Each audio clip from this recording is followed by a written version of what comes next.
Halo, Assalamualaikum warahmatullahi wabarakatuh. Selamat pagi anak-anak hebat, sahabat referensi belajar. Bagaimana kabar anak-anak?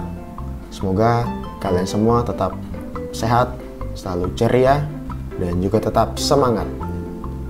Pada hari ini, kita akan belajar lagi tentang energi terbarukan, yaitu energi air dan manfaatnya bagi kehidupan. Namun anak-anak, sebelum memulai aktivitas, ada baiknya kita semua berdoa terlebih dahulu agar pembelajaran pada pagi hari ini dapat berjalan dengan lancar, materi yang Bapak sampaikan dapat mudah anak-anak pahami. Jangan lupa juga anak-anak sarapan terlebih dahulu yang belum sarapan agar badan selalu fit, dan yang tidak kalah penting adalah selalu mencuci tangan sebelum dan sesudah beraktivitas. Bisa? Berdoa dimulai. Selesai. Langsung saja, mari kita mulai. Pengertian dari energi air. Air merupakan zat paling penting dalam kehidupan manusia. Bukan hanya manusia ya, seluruh makhluk hidup.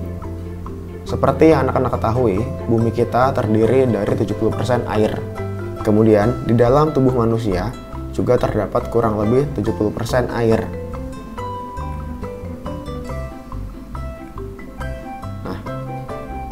Tidak dapat dipungkiri bahwa setiap makhluk hidup, mulai dari tumbuhan, hewan, hingga manusia, sangat bergantung dengan air sebagai sumber daya untuk menunjang kehidupannya.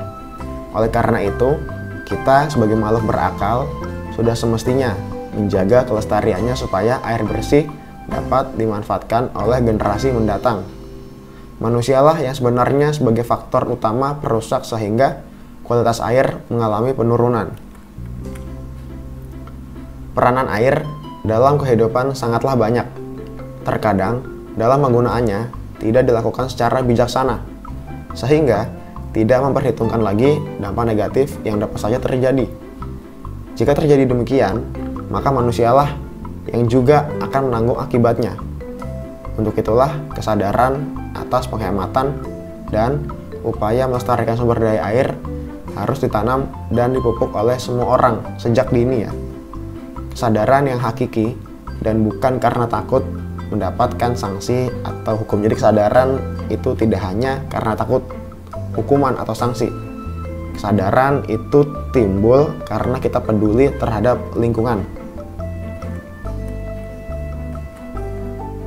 Sumber daya air sangatlah banyak karena hampir 70% muka bumi tertutupi oleh air.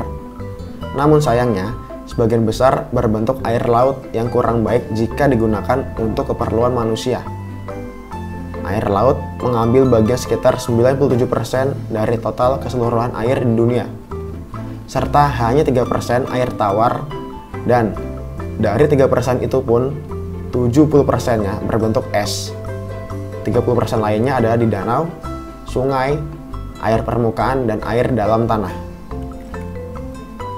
Dapat dibayangkan betapa sedikitnya air tawar itu, terlebih untuk air tanah yang jumlahnya sangat terbatas. Banyak populasi manusia saat ini tidak sebanding dengan pasokan air tawar yang benar bersih dan murni. Untuk itulah, banyak orang yang berusaha mencari sumber air yang masih terjaga kelestarian dan kemurniannya.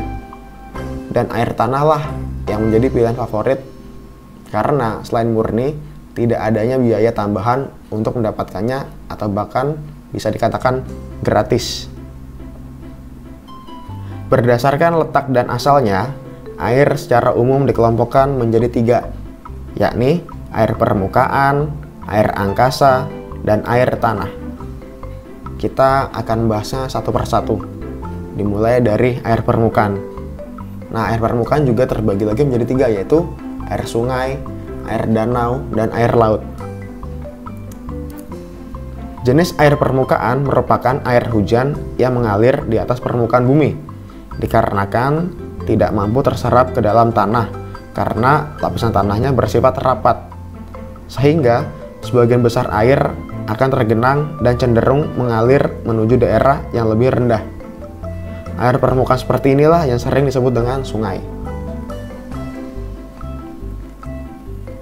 Air sungai merupakan jenis air permukaan dengan tingkat kekotoran yang sangat tinggi.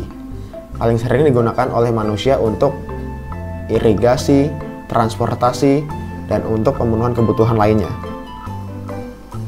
Pada daerah hulu sungai atau daerah kepala sungai, umumnya memiliki kualitas air yang jauh lebih baik dibanding hilir sungai atau ujung sungai, sehingga tidak memerlukan lagi proses rumit dalam pengolahannya untuk menjadi air minum. Masyarakat yang tinggal di daerah hulu sungai lebih memilih menggunakan air sungai dibandingkan dengan air tanah karena perbedaan kualitasnya antara keduanya tidak begitu mencolok. Contoh sungai yang ada di Indonesia yaitu Sungai Musi, Sungai Kapuas, Sungai Citarum, Sungai Mahakam, Sungai Barito, Sungai Ciliwung yang ada di Jakarta, dan lain-lain sebagainya. Kemudian ada air danau. Air danau merupakan air permukaan yang mengalir dan menemukan sebuah cakungan atau lubang ya, yang akan membentuk sebuah danau. Danau-danau yang terkenal di Indonesia itu ada Danau Toba, Danau Maninjau, Danau Telaga Warna, dan juga lain-lainnya. Kemudian air laut. Kita kemarin sudah membahas ya, apa itu air laut. Sepertiga luas bumi adalah lautan. Laut merupakan zona terluas di bumi. Setiap orang tentu mengetahui laut. Air laut merupakan penyumbang air terbesar di bumi. Air laut memiliki rasa yang sangat asin. Air hujan. Matahari berperan dalam mendorong proses terjadinya penguapan uap air yang ada di permukaan bumi naik hingga atmosfer. Di sanalah uap air akan mengalami kondensasi sehingga berubah wujud menjadi titik air yang akan semakin berat dan akhirnya jatuh kembali ke permukaan bumi dalam bentuk hujan. Nah, proses terjadinya hujan atau terbentuknya hujan sudah dipelajari ya di kelas 3. Kemudian ada air salju, yaitu memiliki karakteristik yang sama dengan air hujan. Hanya saja karena suhu udara di sekitar yang lebih rendah, sehingga titik air berubah menjadi es dan jatuh kembali ke bumi ke dalam bentuk kepingan es bertekstur lembut yang sering disebut dengan salju. Nah, salju ini di Indonesia hanya ada di daerah Papua ya, tepatnya di Pegunungan Jayawijaya. Air es. Proses pembentukannya sama dengan air hujan dan salju. Hanya saja udara saat terjadi kondensasi lebih dingin lagi sehingga membentuk butiran es yang ukurannya bervariasi. Ingat ya, kondensasi adalah perubahan wujud dari gas menjadi cair. Selanjutnya ada air tanah. Air tanah merupakan segala macam jenis air yang terletak di bawah lapisan tanah. Air tanah dapat dikelompokkan menjadi air tanah dangkal dan air tanah dalam. Umumnya masyarakat lebih sering memanfaatkan air tanah dangkal untuk keperluan dengan membuat sumur hingga kedalaman tertentu. Rata-rata kedalaman air tanah dangkal berkisar 9 hingga 15 meter dari bawah permukaan tanah. Meskipun volumenya tidak sebanyak air tanah dalam, namun sudah sangat mencukupi segala kebutuhan manusia seperti air minum, mandi, mencuci, dan lain-lain sebagainya. Oke, sekarang pengertian air sebagai energi. Energi air juga merupakan sumber energi yang relatif mudah didapatkan. Pada energi air tersimpan juga energi potensial, yaitu air yang jatuh seperti air terjun, curug ya, dan energi kinetik, air yang mengalir seperti aliran sungai. Lalu juga ada hydropower, tenaga air yang diperoleh dari air yang mengalir.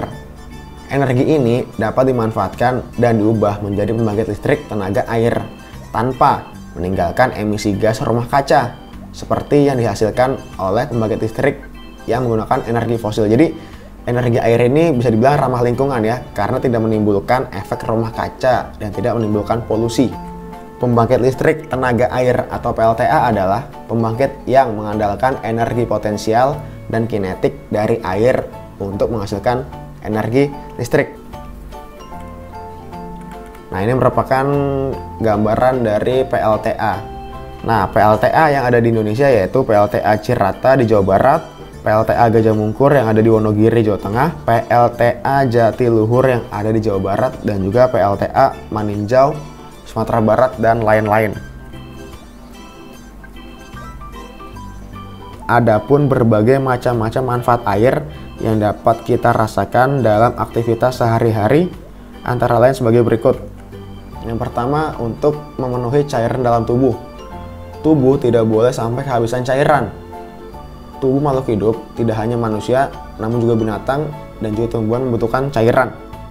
Maka dari itulah, jangan sampai kita kekurangan air yang akan berdampak pada menurunnya konsentrasi kita.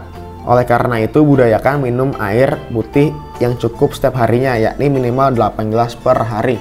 Manfaat lainnya yaitu membantu pekerjaan sehari-hari.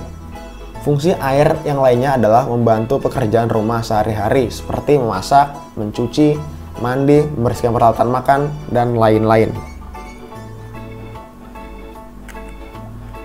Kemudian menjaga kelestarian lingkungan. Dengan adanya air yang cukup, maka akan banyak pepohonan yang tumbuh subur mengelilingi rumah. Masyarakat Indonesia sebagian besar penduduknya bekerja sebagai petani maupun di sektor perkebunan. Maka dari itulah kehidupan ekonomi mereka ditopang oleh keberhasilan bercocok tanam. Dan dalam hal inilah peranan air akan sangat dibutuhkan. Air menjadi kebutuhan pokok bagi para petani, karena tanpa adanya air, maka petani tidak akan pernah bisa bercocok tanam. Selanjutnya, untuk keperluan rekreasi dan olahraga. Ada beberapa cabang olahraga yang memanfaatkan air sebagai sarananya. Misalkan, olahraga renang, selancar, dayung, dan lain sebagainya. Oke, sekarang kita masuk ke pelajaran PLBJ, yaitu mengenal gado-gado sebagai kuliner khas Jakarta. Jangan pada lapar ya, hehe. Gado-gado adalah makanan khas penduduk Betawi di Jakarta. Masyarakat Betawi sangat bersyukur karena bahan membuat gado-gado sangatlah mudah didapat. Tanah Indonesia yang subur membuat tumbuhan seperti sayur mayur sebagai bahan gado-gado mudah ditanam. Gado-gado adalah makanan yang bergizi dan mudah membuatnya, sehingga sangat digemari penduduk Jakarta. Bahkan di luar Jakarta pun sudah banyak masyarakat yang menggemari gado-gado. Tidak berlebihan kiranya bila gado-gado sudah menjadi masakan khas Nusantara. Gado-gado adalah salah satu makanan khas Betawi yang berupa sayur-sayuran yang direbus dan dicampur jadi satu. Bumbu yang dipakai adalah bumbu kacang atau saus dari kacang tanah yang dihaluskan, disertai irisan telur, dan pada umumnya banyak yang menambahkan kentang rebus yang sudah dihaluskan. Untuk saus gado-gado, kentang rebus dimasak bersamaan dengan bumbu kacang.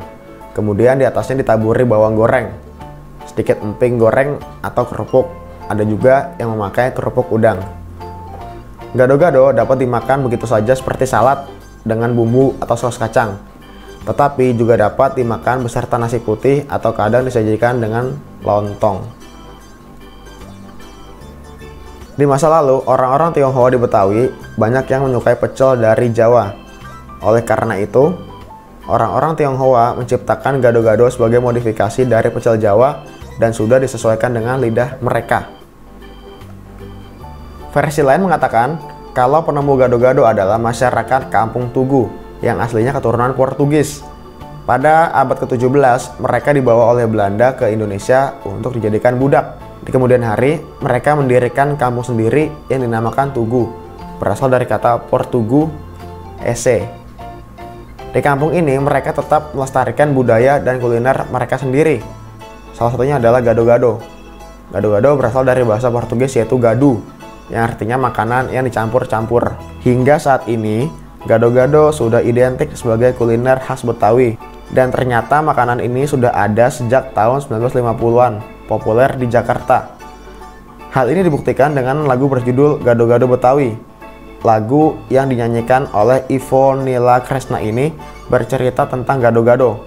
Pada masa itu, gado-gado sudah menjadi makanan kegemaran masyarakat Betawi. Untuk sekadar menikmati gado-gado, banyak warung pinggir jalan dan penjajah keliling dengan gerobak yang mudah ditemui di jalan-jalan kota Jakarta. Tetapi jika menginginkan sesuatu yang berbeda, terdapat dua tempat yang populer karena gado-gadonya. Yang pertama ada gado-gado Boplo dan gado-gado Cemara. Keistimewaan dari gado-gado Boplo kini berlokasi di Melawai, Jakarta Selatan adalah racikan bumbu kacang yang menggunakan campuran kacang tanah dan kacang mede. Sedangkan gado-gado Cemara sekarang berlokasi di Tanah Abang, dikenal kesegaran rebusan sayurannya dan racikan bumbu kacangnya yang tetap terjaga. Anak-anak sekalian, setelah anak-anak menyimak video pembelajaran ini, anak-anak ditugaskan untuk merangkum kemudian menjadikannya sebuah paragraf. Merangkum apa, Pak? Merangkum keseluruhan video ini. Ya, dari energi hingga gado-gado, kalian rangkum, kemudian kalian jadikan sebuah paragraf. Kemudian tugas yang kedua adalah mengerjakan soal PLBJ seperti biasa di Google Form. Nanti linknya Bapak taruh di deskripsi atau Bapak share di WhatsApp group. Kalian kerjakan, setelah itu kalian salin soal dan jawabannya di buku latihan kalian. Cukup sekian pembelajaran pada hari ini. Semoga apa yang kalian pelajari dapat bermanfaat. Dan jangan lupa ucapkan terima kasih kepada ayah dan ibu kalian yang telah mendampingi selama belajar di rumah. Kita bertemu di pertemuan selanjutnya. Wassalamualaikum warahmatullahi wabarakatuh.